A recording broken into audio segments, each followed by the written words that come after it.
Today's speaker is Dr. Joy O'Keefe. Joy is an assistant professor and wildlife extension specialist at U of I. So Joy, welcome, and I will turn it over to you.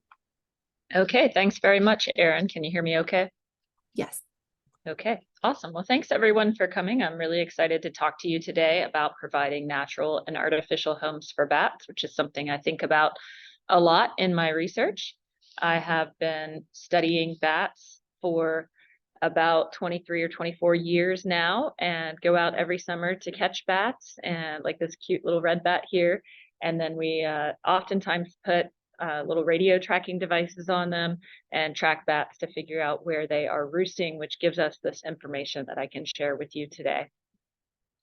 So first off, I want to start with why should you care about bats? Well, I think that you all already know that because you're here on this call. There's probably over 80 people here, so that's fantastic. I'm really excited to see all of you so enthusiastic about bats. But if you weren't already aware, bats are facing a lot of risks, threats to their populations, and they're some of our more imperiled animals, especially here in Illinois.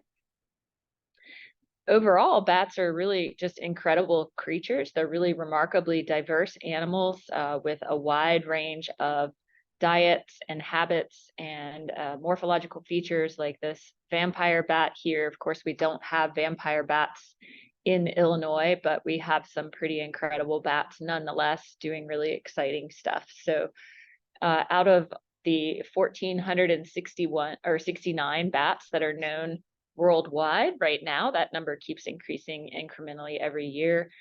Many of them are insectivores, and so they're really valuable to us providing pest control services.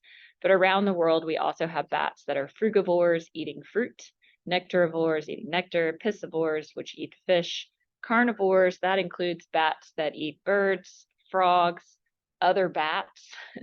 And then we have the sanguivores, which is the 3 vampire bat species that eat blood. So how many bat species do you think occur in Illinois? If you want to type that into the chat, Erin is going to give me your guesses. Out of those 1,469 species in Illinois, or in the world, how many of those occur in Illinois? So if any of you can type your answers in the chat, Erin will tell me what you said. We are getting a bunch. Cool. 3, 17, 14, 40, 15, 3 to 4, 200. I love that guess. 10, 4, 6. So most people are guessing low numbers of bats, and you are correct. So one of the reasons that Illinois doesn't have as much diversity as, say, Ecuador is because part of the year is quite cold, and that really limits the feeding opportunities available for bats and thus limits diversification.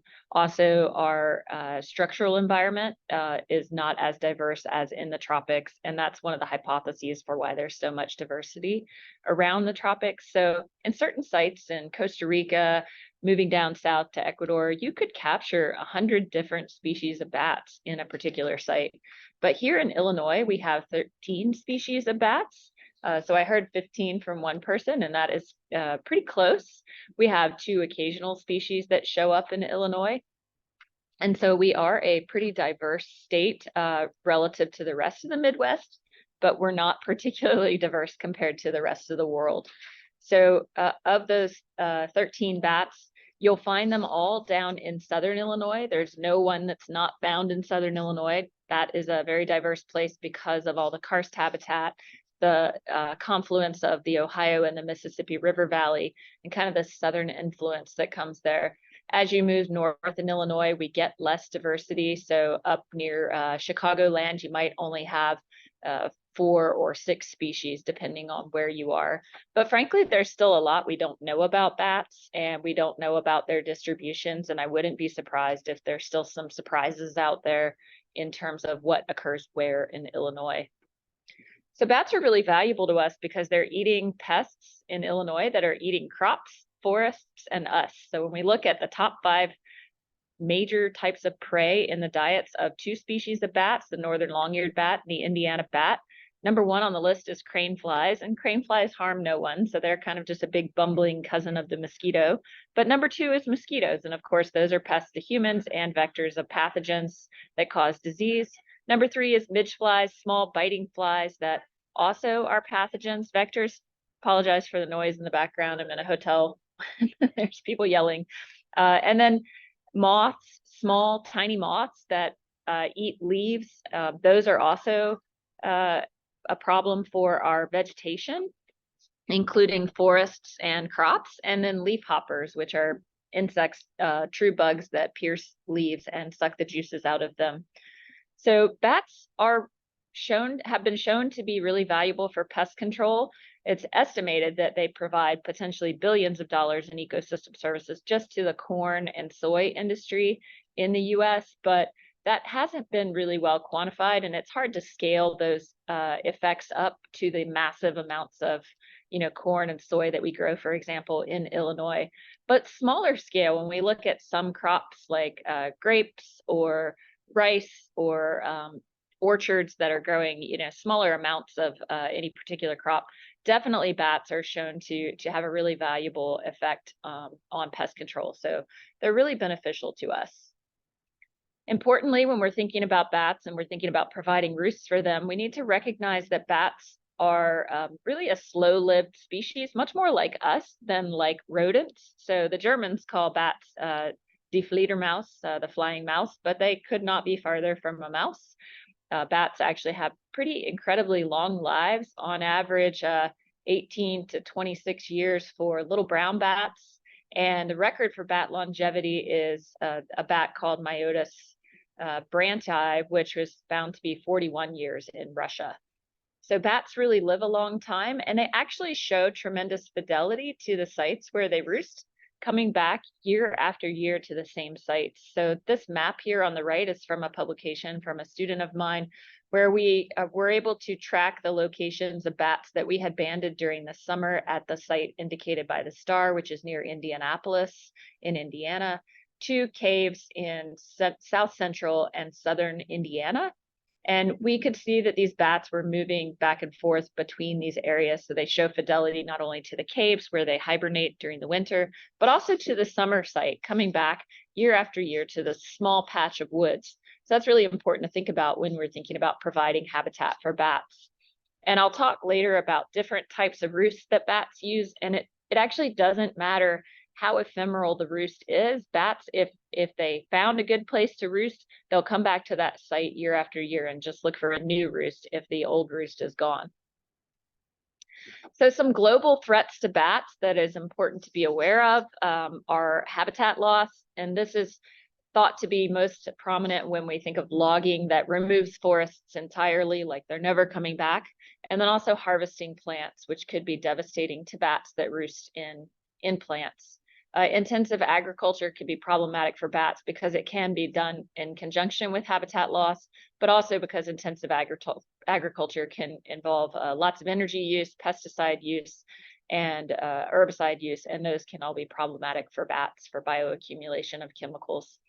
Human disturbance is a problem for bats. In some parts of the world, bats are hunted, not so much in Illinois, right? Because our bats are so tiny, no one would think to eat them. And of course, we don't normally eat things like that in nature, but in some parts of the world where food is limiting, bats are eaten, and bats can be much bigger. But really, in Illinois, intrusions, just like in other parts of the world, can be problematic for bats because people are disturbing bats while they're hibernating or while they're roosting, and causing them to need to leave their roosts and burn up energy that's valuable.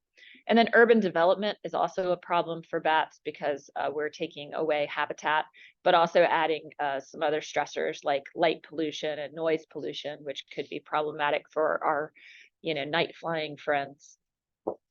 So in the United States, we kind of rank the big stressors to bats as habitat loss, wind energy, and disease. I can't really differentiate between wind energy and disease as in terms of which is worse because they affect different groups of bats. So we'll start with white nose syndrome, which is a disease that is killing cave hibernating bats. So this disease is caused by a fungus that was novel, introduced to North America. We think back in the early 2000s, we first detected it in 2006 in New York. And this fungus will grow on bats while they're hibernating. And it actually causes disturbance to the bats. It causes them to wake up and burn through their fat reserves, as well as being somewhat necrotic, eating away at their tissues, causing damage to their wing membranes, which makes it difficult for them to fly, as well as to regulate energy when they are flying. So this has caused the deaths of millions of bats, and species that are most affected include our federally endangered Indiana bat, which was already listed as endangered since the inception of the Endangered Species Act in 1973, the federally endangered gray bat, a close cousin in the same genus Myotis, also endangered since the mid-1970s. The northern long-eared bat, which was once one of the most common bats that we would capture in Illinois. In my lifetime as a bat biologist in just the past 24 years, I've seen that bat go from being so common that you would be pretty much guaranteed to capture it no matter where you surveyed, to, as long as there was forest, to being federally threatened in 2015 and then upgraded to federally endangered just this year. And that's due to declines from white nose syndrome. So now it is actually more common to catch the endangered Indiana bat than to catch the northern long-eared bat. The little brown bat is an interesting one. It's a species that's found across much of North America, including Canada and the Western US. And it's actually historically been considered kind of a nuisance species for people. It was often found in people's houses, but was thought to already be declining before white nose syndrome came around, because big brown bats were pushing them out of houses, and little browns didn't have anywhere to roost because their natural habitat was gone. It's being considered for listing as federally endangered, but that decision has not come down the pike yet. And that's probably because of the fact that it's so widespread. And in some places, it's still doing well, even though in other places like the Northeast, it has declined really precipitously from white nose syndrome. And we see that to some degree in Illinois as well. The tricolored bat is a really unique bat out of this group. It's in a different genus, as you can see, and it has different habits in terms of where it roosts. While the other bats pictured here all roost in cavities or crevices in trees during the summer, and then in caves during the winter. Well, actually, sorry, the gray bat roosts exclusively in caves, but the other three bats roost in trees and then caves. The tricolored bat actually roosts in tree foliage, so it could pretty much roost in any tree that has leaves on it during the summer, but it roosts in caves during the winter. And it's thought to be kind of a long distance migrant, even though it's the smallest bat here. And so it is also impacted by wind energy. But habitat loss is an even greater threat to our bats. As I mentioned, most of these bats live in live or dead trees during the summer. So some examples are pictured here. You could have 10 to potentially a couple hundred bats in the tree at left, or in the tree in the center, roosting under the sloughing bark of these dead trees. Bats will also roost in, for example, woodpecker cavities. I was just eating lunch with somebody a few minutes ago who was telling me that they had 80 bats come out of a woodpecker cavity in a cottonwood tree in Northern California. So that definitely occurs. Bats also will roost in foliage. So if you look on the right side of the screen, you'll see an eastern red bat with a little transmitter that we glued to its back, which is dangling to the left side. And this bat is roosting in the a downed scarlet oak on the top of a ridge, where the tree, you've seen these trees when you're hiking through the woods, that's just chock full of red colored leaves. Well, now every time I see a tree like that, I stop and examine it to see if I can find a bat. And dang it, I've never found one, but this one took us right to a tree like that. So these bats that are affected by white nose syndrome are using these tree cavities and crevices. And this is the type of natural roost that we really want to provide for these bats. But these types of roosts are incredibly rare on the landscape, right? We cut over all of our forests pretty much in the east and most of the west as well before the turn of the 20th century. And now our forests are regrowing, and what we consider to be big trees aren't really all that big, and they don't have as many features as we would like to support these large populations of bats. But bats are very adaptable, and they will find places to roost in trees. Even a relatively small tree like the one at the center I think a red maple that died. And here the bat is roosting under the bark on the right side. You can actually see its transmitter sticking out that's hanging off the back of the bat. And you could fit a handful of bats under the bark there, not a huge group, but if there's a cavity in the tree, then they could support even more. So because bats are so reliant on forests, forests are a strong predictor of where we find bats in Illinois. So a few years ago, I had the occasion to work with a grad student named Ash Cable, who put together this analysis trying to figure out where Indiana bats, which is this federally endangered species, would be found in Illinois. And the darker colored patches on the map, the darker colored green, those are areas where they're more likely to be found. And you can see that those areas are places where we have larger tracts of forest, typically either associated with our Shawnee National Forest in the southern part of the state, or river stream corridors that have substantial riparian buffers of trees around them. So those are important places for bats. And Illinois was not historically the most forested state. We did have a lot of prairie. We know nothing about where bats were roosting in those prairie landscapes and if they were roosting in natural features, but there were probably scattered trees that bats would have used, as well as rocks that could have provided roosting habitat.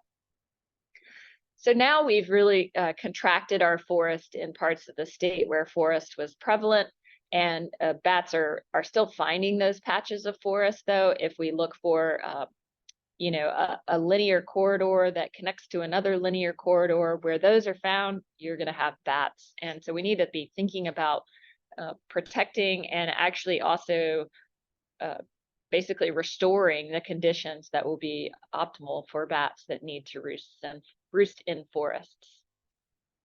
So let's talk about how we can provide habitat for bats. And you might be wondering about bat boxes. I talk to people pretty regularly about bats, and this is the number one question that I get is, what about bat boxes? Should I put up a bat box? And so I want to talk about these for a few minutes, and then I will also talk about natural roosts. Now, we have been doing research on bat boxes in my lab since 2012, and we started really deliberately doing research in 2015 when we put up some boxes for federally endangered Indiana bats to use in an area where they were already using bat boxes. And the U.S. Fish and Wildlife Service, which is the regulatory authority for this endangered species, asked me, well, why are you putting up bat boxes here? These bats are adapted for trees. If you're going to put up bat boxes, we really want you to have a research question, because you might be basically changing the behavior of these bats and causing them to be tied to bat boxes. And they could not have been more right. I have been studying this one population of bats near Indianapolis for many years now, and the bats are essentially tied to bat boxes, and they're using that area still because we have provided bat boxes for them. There are virtually no good natural roosts left on that landscape that the bats will use, and they're very tied to bat boxes. And this is an example of one of those boxes, and Indiana bats emerging from that box, captured by a professional photographer, Michael Durham. So what are bat boxes? These are artificial roosts for bats, typically made out of wood. If you look at the tree on the left side, you'll see a really old box on the right side of the tree that was put up in the mid-1990s and still hanging on the tree as of about 2010, 2012. But we put a new box up beside it to try to give bats a newer roost structure. In the center, you can see some bat boxes made by biologists in California with the California Transportation Department. They were actually put underneath a bridge where bats were roosting in the seams of the bridge, and they wanted to provide them with another place to roost under the bridge. And they were really flummoxed because they built these 3 bat boxes. They were pretty expensive to build, took a lot of effort, and the bats refused to use 2 of them, and they only used 1 of them. And then on the right side of the screen is another type of artificial roost conceived by some colleagues in Kentucky, which is an artificial bark that is meant to mimic the bark on a tree. It's made out of a rubber polyurethane material that wraps around a post, and the bats crawl underneath that and are much more snug inside there against the post, kind of as if they were roosting under the bark on a dead tree. So all of these have been deployed for use by bats in various circumstances, and they have different pros and cons for bats depending on how they're deployed. So which type of bats are going to use these artificial roosts or bat houses? Well, we commonly think of bats that will roost in the cavities and crevices of dead trees, but there are other bats that will also use these roosts. And this bat here is the federally endangered Indiana bat. And when it first was detected using a box just like this one on the right side, which has probably about 40 Indiana bats in the box, it was really surprising to folks that they would use bat boxes. But in certain places where bat boxes have been deployed for them, these bats are regularly using them, and they come back year after year to the same boxes, and they use them in a similar pattern each year, moving amongst the structures according to their energetic demands as they need more sun or less sun, or more space or less space.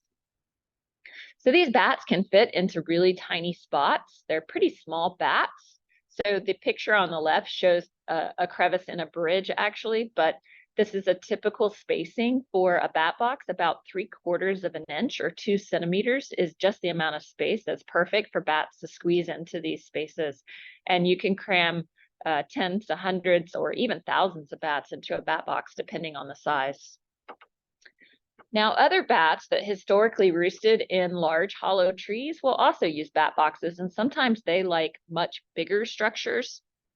And folks will deploy really large bat houses or condos to support these bats that roost in larger trees. But we don't know a lot about the roosting habits of some of these bats, and so we're kind of just guessing.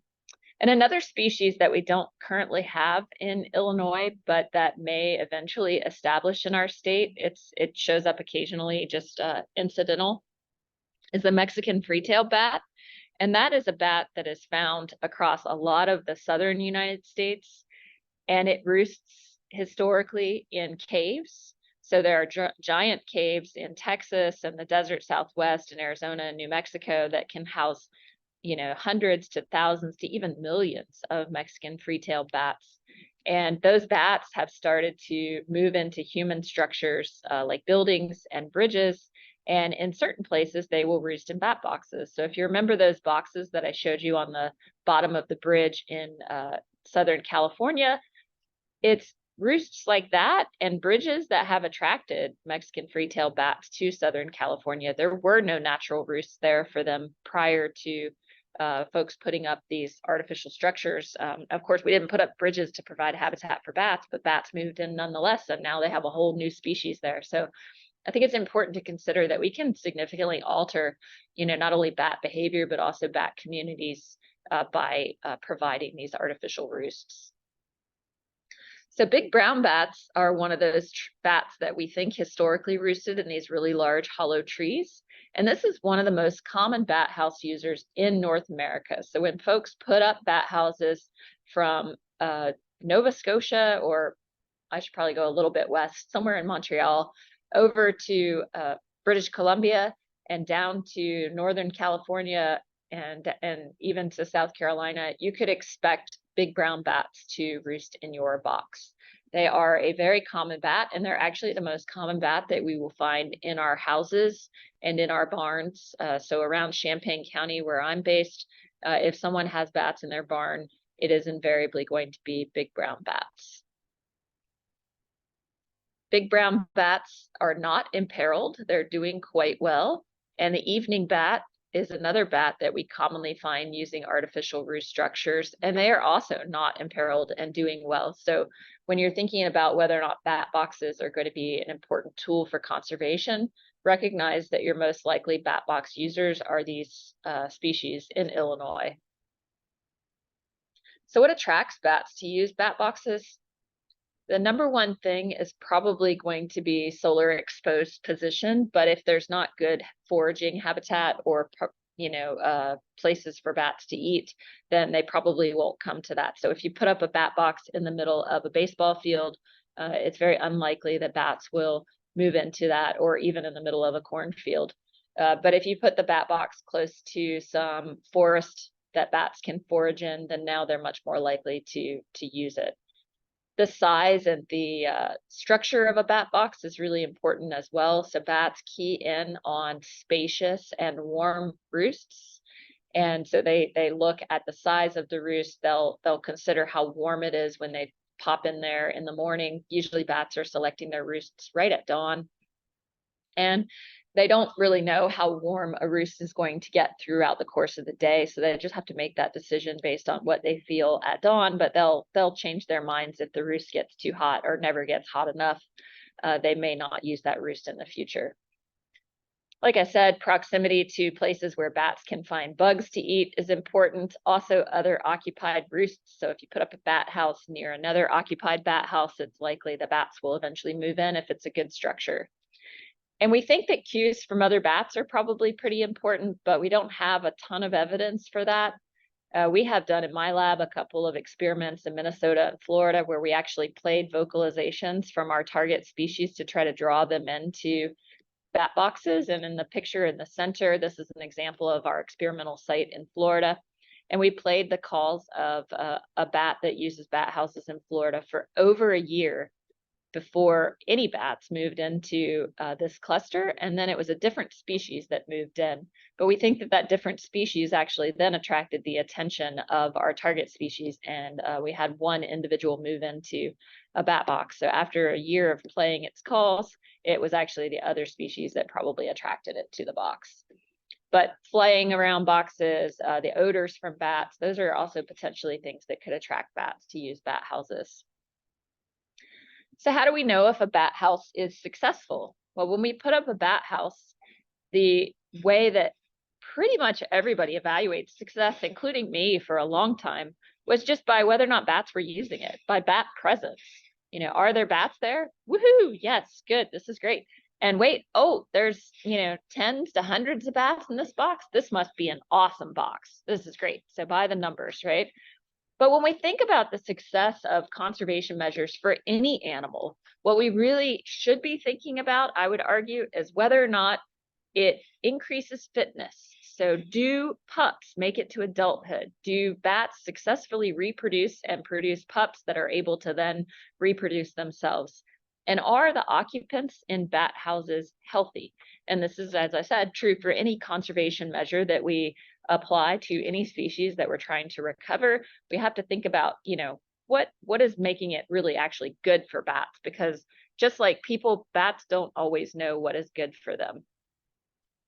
And I would argue that bat boxes are not always effective as conservation tools.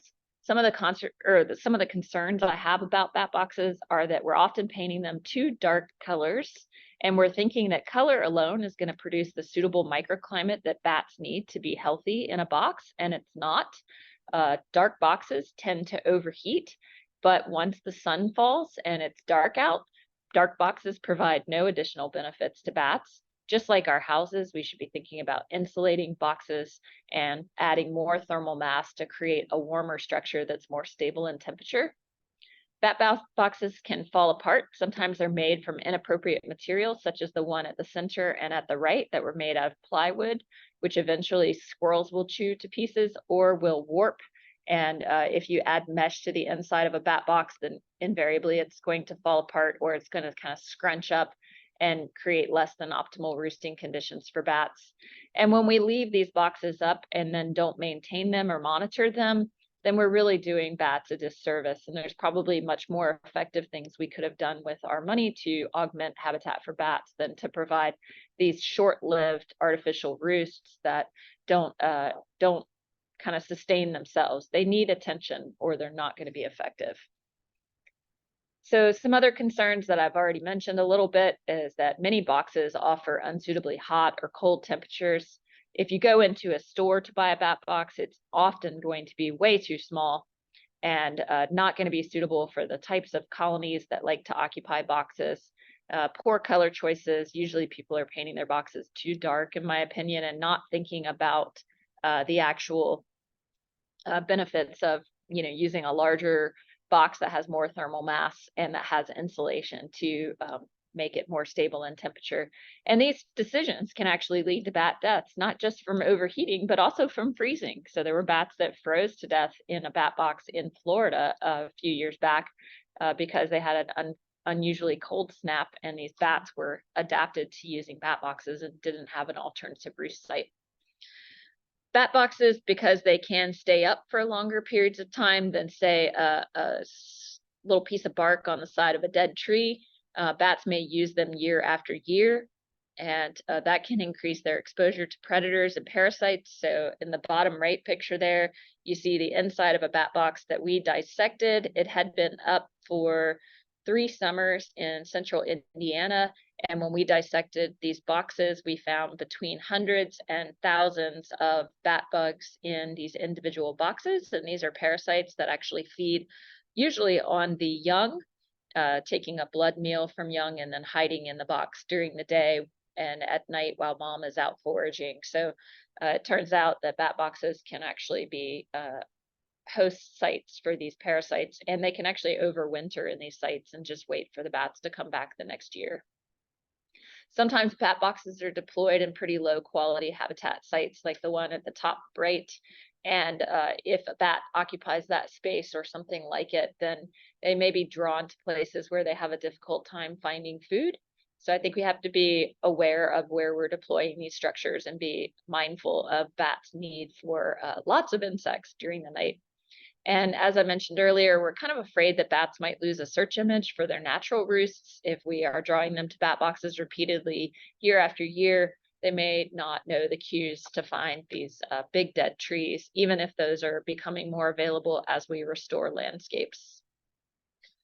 But what is the best scenario for deploying a bat box? Because I find that no matter who I talk to, people really want to do something beneficial for bats, and they really want to help them by providing habitat. So I would say that if you had a situation where your colony is already established and using human-made roosts, and you want to get them out of those human structures, like maybe you don't want bats in the attic, then a bat box might be a good idea. Now, of course, you will have to figure out a way to evict bats from a house, because a house is really just a gigantic bat box. And it's always going to offer more microclimates and space for bats than pretty much any bat box you could build. So bats will naturally be drawn to those structures. We want to use bat boxes in places where the surrounding foraging habitat is high quality. So if there is a good place for bats to forage, but there's not a good place for bats to roost, then maybe we can use bat boxes as a bridge to bats using natural habitat. So it should be coupled with efforts to grow trees, which I'll talk about more in just a moment, to actually provide bats with natural spaces to roost in the future. And you really have to think long term when you're thinking about this. So if you're providing bats with bat boxes, that might be something that's needed for many, many years to come while trees are growing up in the surrounding landscape. So can we provide bats with natural roost structures? You know, who of you is lucky enough to have a gigantic oak tree like this on your property? Oaks are fantastic trees. They provide lots of nooks and crevices for bats and for other wildlife to use. They're providing just tremendous space for insects. Oaks host a huge array of insects. So I think oaks are kind of just marvelous habitat for bats. They can live in them and eat in them, without ever even leaving their home space. They could probably get plenty to eat. But we don't have a lot of trees like this on the landscape. So what would we be looking for? We really want to grow big trees with suitable characteristics if we want to create natural roosting spaces for bats. So do they need to be late successional old trees? So by late successional, I mean oaks or hickories or something that takes a long time to get big. And if you look at the graph on the left side of the screen, you'll see the maximum emergence count. This is the number of bats that we counted coming out of a tree versus the tree age.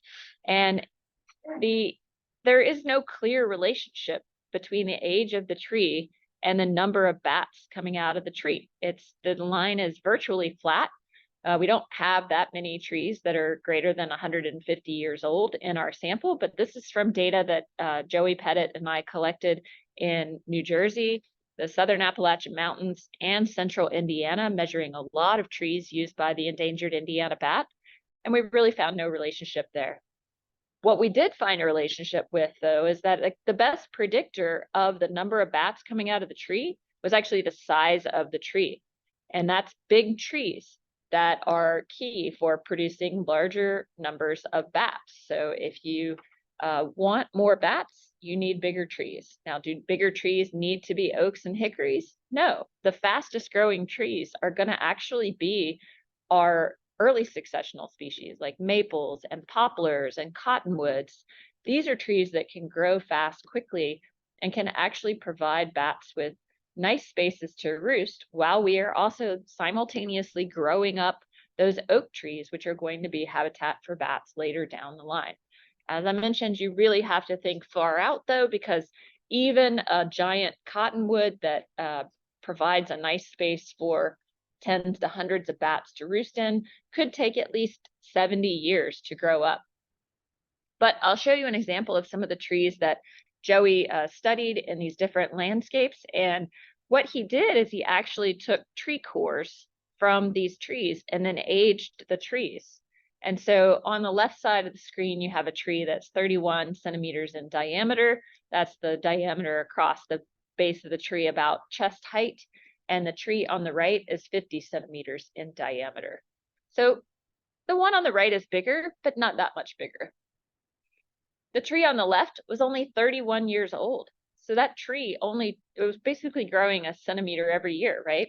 Whereas the tree on the right, a slower growing late successional species, was growing at a much slower rate. Now, how did the bats use these trees? If we look at the populations of bats counted emerging from these trees, they're fairly similar, right? So both of these trees, an early successional and a late successional tree, can support bats. So I think it's important to have a mix of these on your property or wherever you are managing for bats if you're thinking about providing natural roosts. We can actually selectively girdle or kill some trees. This is an example of a girdled tree here at our study site in South Central Indiana on state forest land, where they are implementing timber harvests and cutting down some trees. They're actually also selectively killing some trees like red maples and poplars that they consider to be undesirable. They don't want those trees to be in the canopy in the future. They want more oaks and hickories because they're trying to restore oak and hickory forest where it has been largely lost due to lack of disturbance.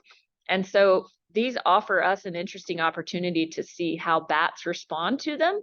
And they actually respond pretty well. They will find these girdled trees. So this is an example of a girdled maple. It's a pretty big tree that my grad student Reed Crawford found in South Central Indiana. And this tree had over 220 bats, Indiana bats, roosting under the bark of this girdled tree. Now, these trees don't last forever. This tree was used in the summer of 2022. They went back to it in 2023, and it had fallen on the ground.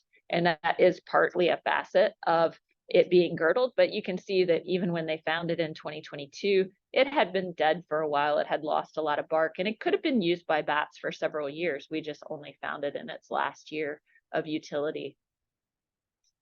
Another thing I would advise is to remove non-native invasive woody plants. And this is a picture of, invasive bush honeysuckle in the understory of southern Indiana or southern Illinois woods. We will also see autumn olive growing along the edges and kind of encroaching into the forest in southern Illinois and also in Indiana. And these can inhibit the growth of our trees that we're trying to restore for bats. And so, removing those non-native invasive woody plants is only going to benefit forest restoration efforts. And of course, it's actually also going to make it easier for bats to forage in the woods because there will be more herbaceous cover that produces more insects for bats to eat and has more diversity. And then is also a less cluttered environment for bats to forage in. So some other ways you can help bats if you are not in a position to provide them with natural or artificial roosts is just to take the knowledge that you have about bats now and educate others. I heartily encourage you to do that. Protect and enhance natural areas wherever it is that you live. and really think about bats year round. We often associate bats with Halloween, or you might actually think about bats during the summer when they're most active in Illinois, but they are in our state and they're on our landscape year round. And so we do need to be thinking about limiting our disturbance in places where bats are roosting. Conserving energy will help us to limit the use of wind energy, which can save some of our migratory bats. And be thinking about providing clean water sources as well, because our bats definitely rely upon those. So lots of things that you can do to help bats besides just providing them with roosts. And I want to put in a plug for the next Everyday Environment webinar, which is on the northern saw-whet owl, which my colleague Mike Avara will talk about here soon. And I think that's sometime in December. Erin can tell us the date. December 14th. Okay. And then I want to encourage you to contact me if you have any questions about bats. And if you've typed questions into the chat, I guess I'll let Erin read those off and I'll be happy to answer them.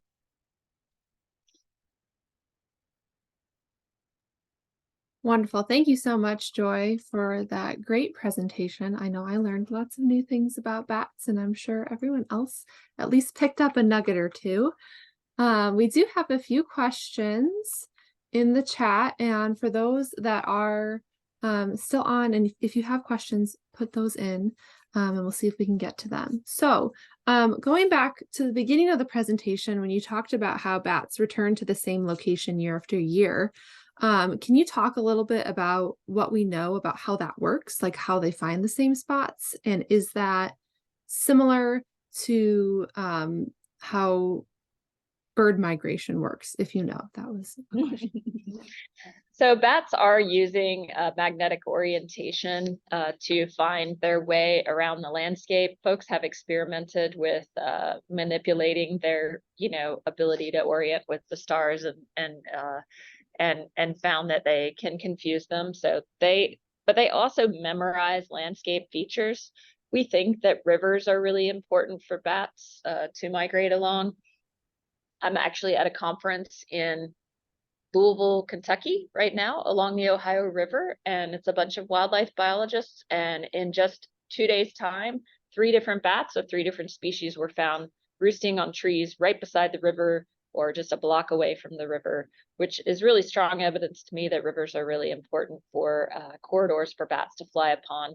And I think that's probably true that our streams are natural corridors that bats are following just about anywhere.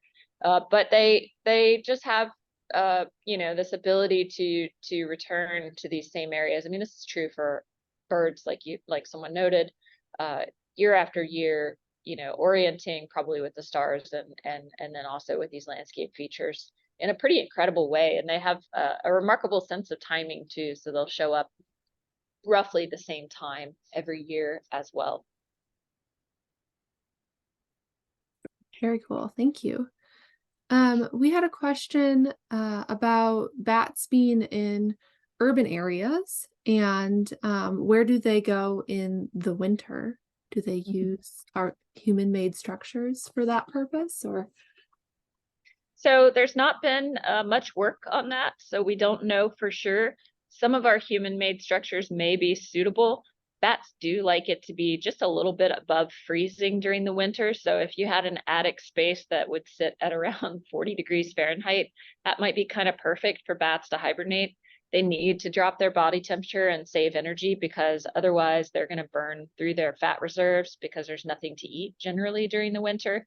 But this can differ depending on which species you're talking about. So our most common house bat, the big brown bat, we rarely see in the winter when we survey hibernation sites. So we really don't know where most of them are going during the winter. They could be in rock crevices on the landscape. They could be in, it needs to be somewhere that's sheltered, but they could also be in buildings.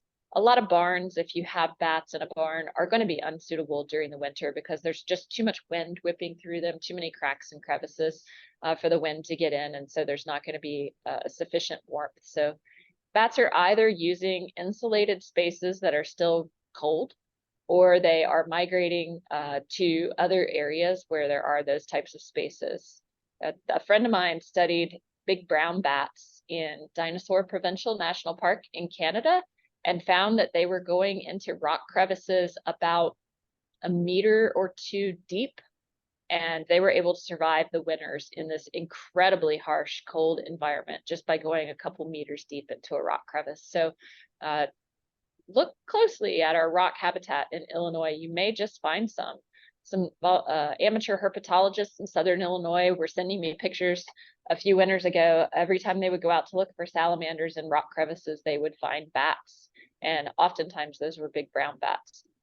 So it could be that they're just in the rocks. We had a question that came in early, so it hopefully got answered in the presentation, but still important to talk about, I think.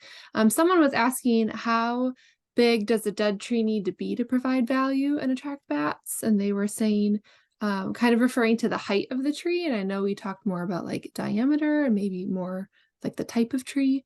Would that be kind of what you'd look for? Yeah, so it depends on the bat. It depends on the type of tree as to how tall it can get, and then it depends on the solar exposure. So some species, like the northern long-eared bat, will roost in just about any type of tree, any size in terms of height, and also diameter, and also the height off the ground. Right. So we'll find bats at kind of eye level shooting out of little cavities in the side of a tree. It would really surprise you. You would think that they would need more solar exposure and that they would want to be a little bit higher off the ground, but they're a really small bat and they don't need to catch a ton of air to get flight. So it's easier for them to fly out of a surface or out of a hole that's only, say head height for me and still be able to take off. Whereas maybe a big brown bat is going to want to be a bit higher off the ground. So it can vary quite a bit. Really interesting to me is that consistent across many, many, many studies on the endangered Indiana bat, the average roost height is always about 11 meters. So the height probably does matter a lot, but it probably varies by bat. Okay. On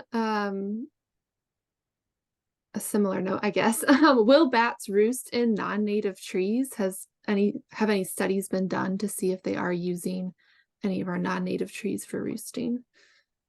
So, most of our non-native plants are not like tall trees, or bigger trees with larger diameter. They're usually smaller shrub-like things. I think one of the larger trees I can think of would be like a leyland cypress that would get pretty tall. But if you go to Florida, you've got eucalyptus trees that are pretty darn tall, and lots of things will use eucalyptus. And if there was a woodpecker cavity in it, bats would certainly use it too. Bats are keying in on structure. They're not keying in on tree species. So if the tree provides an adequate cavity or a crevice under bark and it's getting enough sunlight, it's going to be a good roost for bats. So they don't actually take an assessment of the tree species before they move in. They're just looking at the structural characteristics. Awesome. I like this question. This is kind of the comparing the natural versus artificial roosts. So this person just said that they have a couple 100-year-old oaks on their property. Should they still put up houses, or are the trees kind of where they should stop and they shouldn't have to put up houses? I don't think you need to put up bat boxes if you have large trees on your property. Probably your bats are finding places to live, and there's definitely other things you can do that will benefit all the bats on your property, whereas bat boxes are only going to benefit mostly a couple of species in Illinois. Depending on where you are, it might just be one species, and it's not going to solve the other problems that bats have, which is the loss of foraging habitat. Bats need a relatively large space to forage in, and clean water, which are, these are key things to support lactating females as they're feeding their pups, giving them enough energy and water to produce milk. So I would key in on those other things rather than putting up artificial roosts. I tend to think that artificial roosts will work well where, a population of bats is known to be limited in roosts, and also maybe is having a conflict with humans where they might be roosting in human spaces that we want them to avoid, so that we might provide them with artificial roosts. Mm, okay. That's a perfect segue to my next question. So someone did that. They had bats in their attic and had them removed, but then put in some bat houses. And they were just wondering if they need to like inspect the houses to make sure that there's no like parasites in them or diseases. I know it sounds like we put the boxes up and we leave them, but is there any cleaning or maintenance that needs to be done on those boxes? Yeah, I would definitely consider taking the boxes down if it's possible to do so, and cleaning them out during the winter, and also sealing up cracks and crevices that might be allowing air in. We did a study, which I'm going to actually give a presentation on here in a little while at this conference, where we tested paint color effects on bat boxes. And only at the end of the study, when we looked at the data, did I realize that there was a leak in one of our boxes, because the predicted relationship of temperature to the outside air temperature and the box color dipped at one point where it really shouldn't have. And it's, oh, there must have been a leak in the box that was painted 80% black. And that, is going to impact the bats that are roosting inside that box, because it's gonna, if they are generating metabolic heat and trying to warm up that space, then that leak is just going to be like a chimney that's venting out the heat and exhaust, and not allowing them to capture that heat. So that could be bad for bats. So I think sealing up boxes, adding some insulation if your box already doesn't have insulation, will make it more stable. If it's dark color, you might consider painting it a lighter color and then adding that insulation. That'll actually make it a much better roost for bats. So you always have opportunities to improve artificial roosts for bats. Invariably, they need some attention. Okay, great. We had a question, as homeowners, what can we do to limit light pollution around our property? Oh my goodness, I saw a presentation about light pollution and birds earlier today, and I was just thinking, man, there's so much work we need to do there, right? So if you can keep the lights off at night around your house, that would be incredible. Put a motion sensitive light on your front porch to, have the light come on when people come by, but otherwise to turn off. That'll be really beneficial for bats and birds that are migrating. You can also use a yellow bug light. I just saw one the other day at Rural King. So they literally are labeled bug light and they're yellow. They're about $5 for a bulb, I think, maybe even less, but look for that. Doug Tallamy, who's a well-known entomologist that I know you know, Aaron, his work, he recommends those because they don't attract bugs. So if actually bugs don't come to those lights, and that's why people use them, is to keep the bugs away. But that means that they're not disturbing bugs. And so bugs can do their normal thing, which is going to benefit bats, right? Because bats are going to eat those bugs. So trying to reduce light pollution using lights that either face down or that only turn on when you really need them is going to be beneficial for our bats. Of course, probably most of you have seen bats feeding around lights and feeding on bugs that are around lights, but that doesn't mean that that's good for bats, right? That disorients the bugs. It affects the bugs' behavior. It affects the bats' behavior. It'd be much better if we could try to reduce our disturbance and let bats and bugs do their natural things.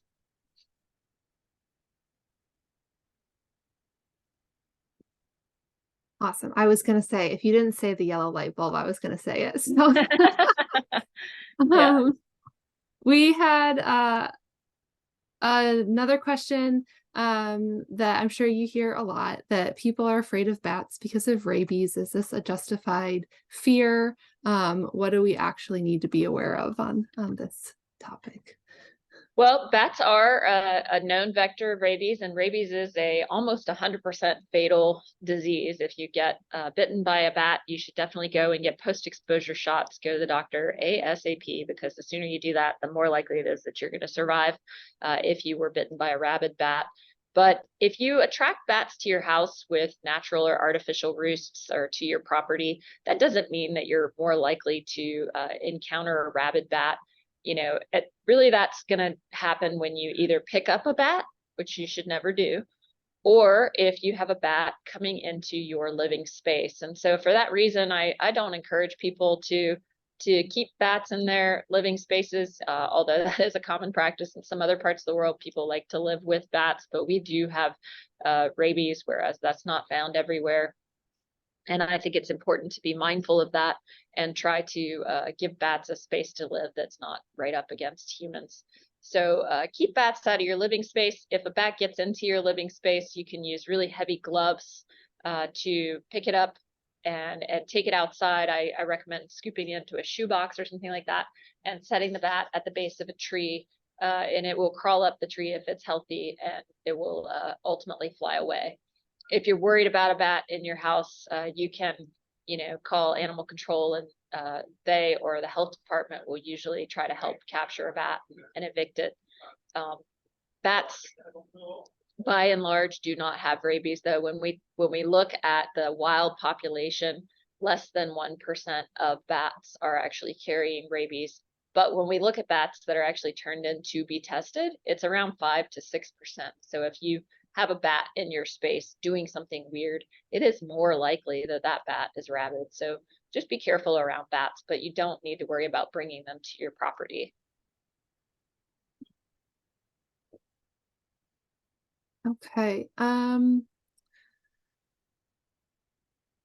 We had a couple questions just about water, bats needing water and drinking water. Will bats use bird baths as a water source? Probably not, but nobody has really looked at that. The only way they could use a bird bath is if they landed on the edge and drank from it, just the way a bird does. They're not going to swoop down and drink, and that's how bats naturally drink. So they typically need a larger water source that they can fly down to and take a drink and then fly back up. So there's a lot of reports of people finding bats in their swimming pools, unfortunately dead, usually because they can't get out of the pool once they get in. So if you do have a pool, think about putting one of those little things on the side, like a frog tog, I think is what it's called, that bats and other animals can swim to and then get out. Bats can swim, so they will be able to find that, hopefully. But for a bird bath, it's pretty unlikely. But that doesn't mean that you might not want to keep a bird bath around, because I'm sure the birds really like it. I did not know that bats could swim. That's going to be my new fun fact that I learned today. Okay, as we close out today, just one last question. If someone is looking for a resource, if they can find what types of bats are where in the US, do you have like a go-to place where that information is easily found, or would it be more of like a book resource on bats with distribution maps? Yeah, there's a website that the Bat Conservation International maintains. Their website is batcon.org, and they actually have range maps for every species. They're a little bit non-specific, so you can't zoom in super well to see what's where in parts of Illinois, for example. But you can kind of get an overlap. And the Midwest is really interesting. So like I mentioned, as you move north in Illinois, we lose a bunch of species. And Illinois and Missouri are the most diverse states in the Midwest, and everything else is missing 1 or 2 species or even more. So it is largely dependent on where you live. But try checking out that batcon.org site. And we also have a site called midwestbathub.illinois.edu, where we maintain data and work with volunteers to collect data on bats around the Midwest. And you're welcome to reach out to us through that page. Awesome. I am dropping those into the chat for folks that are still on, if you want to grab that link real quick. But we are at 2 o'clock, so we will wrap up for the day. Thank you again, Joy, for this great information presentation. Really appreciate having you on. And thank you everyone for joining us. And hopefully we will see you in December for our last webinar of 2023. Take care, everyone. Thanks so much. Bye. Bye.